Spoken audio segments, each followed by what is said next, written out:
తిప్పని నందమూరి వంశానికే చెల్లు.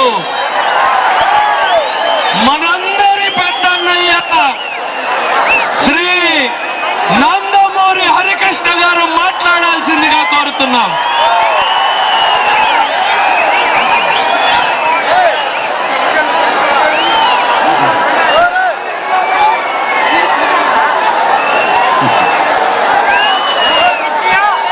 భూమి కంపించిందా? ఆకాశం పుష్పించిందా? భూమెత్తున ఎగిసి పడుతున్న సముద్ర కెరటల్లా మమ్మ ఆశీర్వదించవచ్చిన నా తెలుగింటి ఆడపడుచులకు, నా అన్నదమ్ములకు, తెలుగుదేశం పార్టీ కార్యకర్తలకు, నందమూరి వంశ వీరాభిమానులకు, అందున ముఖ్యంగా మా తమ్ముడు బాలకృష్ణ గారి అభిమానులకు, నా పెద్ద బిడ్డ కళ్యాణ్ రామ్ బాబు అభిమానులకు, నా రెండో బిడ్డ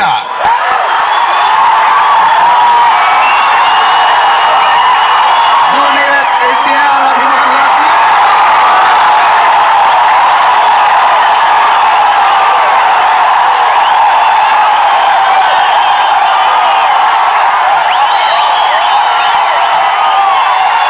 అలాగే మా వంశంలో మరో బిడ్డ తారకరత్న గారికి, వేదికను అలంకరించిన పార్టీ అధినేత నారా చంద్రబాబు నాయుడు గారికి, పోలిట్ బ్యూరో సభ్యులకు, తెలుగుదేశం పార్టీ నాయకులకు, అధినాయకులకు, అలాగే పత్రికా ప్రతినిధులకు, ముఖ్యంగా ఎందరో మహానుభావులు అందరికీ నా నమస్కారాలు తెలియజేస్తున్నాను. సోదరులారా,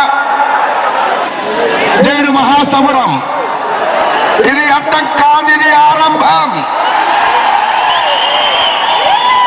ఏదైతే ఇవాళ తెలుగుదేశం పార్టీ ధర్మానికి అధర్మానికి మధ్య నేడు పోరాటం జరుగుతోంది.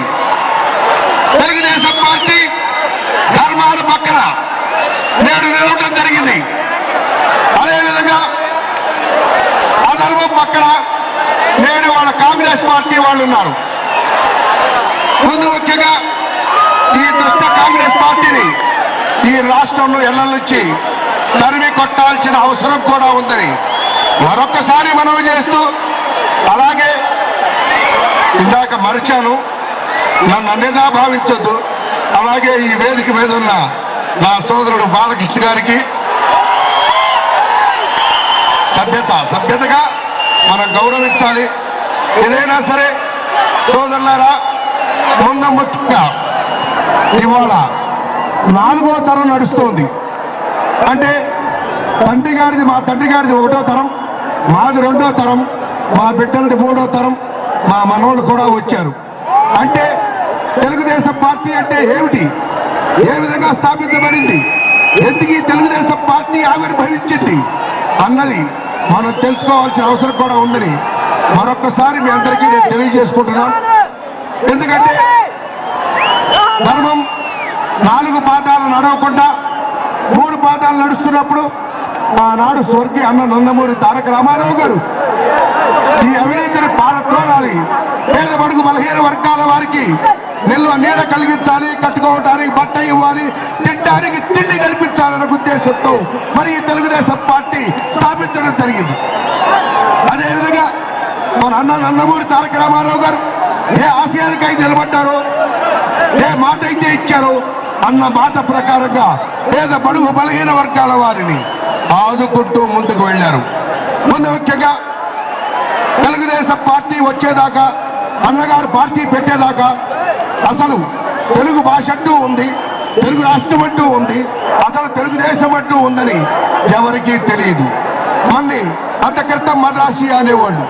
అన్నగారు పార్టీ స్థాపించిన తర్వాత ఇతర రాష్ట్రాలకు కానీ ఇతర దేశాలకు కానీ అసలు తెలుగు వాడు అంటూ ఉన్నాడు, తెలుగు జాతి అంటూ ఉంది అని మరొక్కసారి మరి తెలియటం జరిగింది.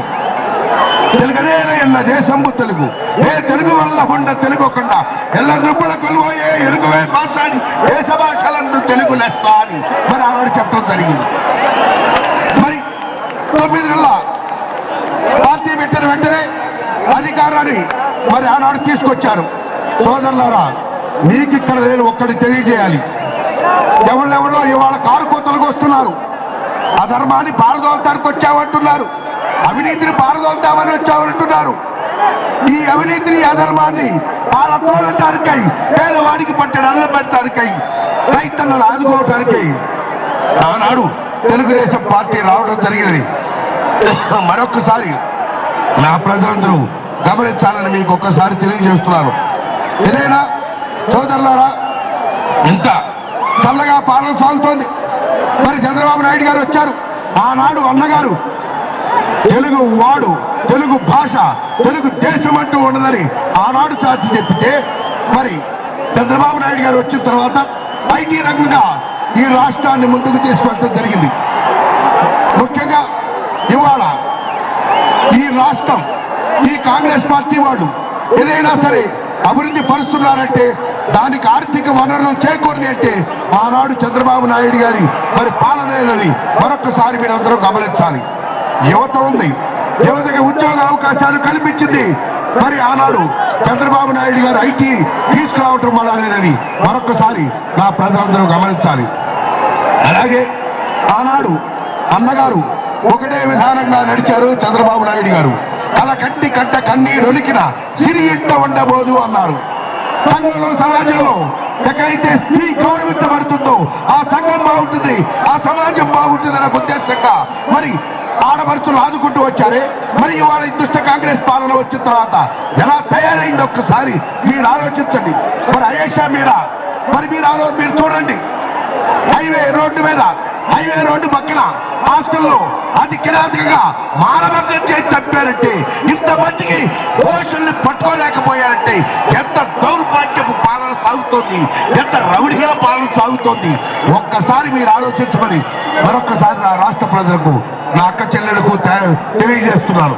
ముఖ్యంగా రైతన్న అన్నపూర్ణ గారిని ఇచ్చిన రాష్ట్రం మనది. సోదరులారా, అలాంటి రాష్ట్రంలో, అలాంటి దేశంలో ఇవాళ రైతన్న అడుక్కు తినే పరిస్థితి కల్పించారంటే ఎంత దౌర్భాగ్య పరిస్థితి, ఎంత ధైర్యమైన పరిస్థితి అని ఒక్కసారి మరి అక్క చెల్లెలు అన్నదమ్ములు ఆలోచించుకోవాలి. సోదరులారా,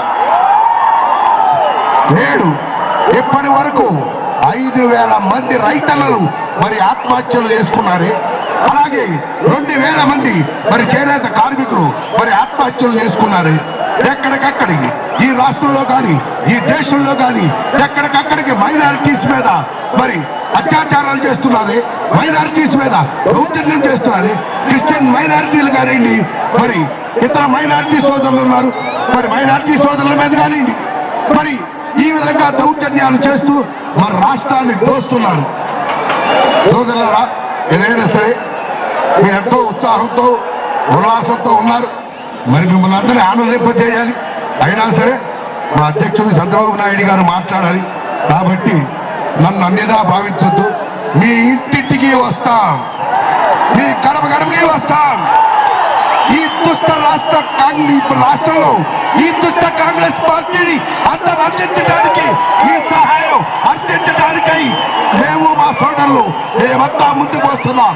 ఎవరో కారు కొత్తలకు వస్తున్నారే, ఏమన్నంటే బాలకృష్ణ గారు ఇప్పుడు వచ్చారు, మరి కుటుంబం ఇవాళ వచ్చిందంటున్నారే. వీళ్ళకి ఏమి తెలుసు వీళ్ళకి? 1983వ సంవత్సరం పార్టీ పెట్టిన నాటి నుంచి పార్టీకి పనిచేస్తూ వస్తున్నాం. ఇవాళ మేమంతా కూడా వస్తున్నాం, మీ దగ్గరికి వస్తున్నాం. తిరిగి ఈ తెలుగుదేశం పార్టీ జెండా వీధుల్లో ఎగరాలని మరొక్కసారి అన్నబిడ్డగా మిమ్మల్ని చేదాచి అర్థిస్తున్నాను. నా తల్లి గారికి ఆత్మశాంతి చేకూర్చండి అని మరొక్కసారి మమ్మల్ని కోరుకుంటూ మీ అందరి దగ్గర సెలవు తీసుకుంటాను. జై ఎన్టీఆర్, జై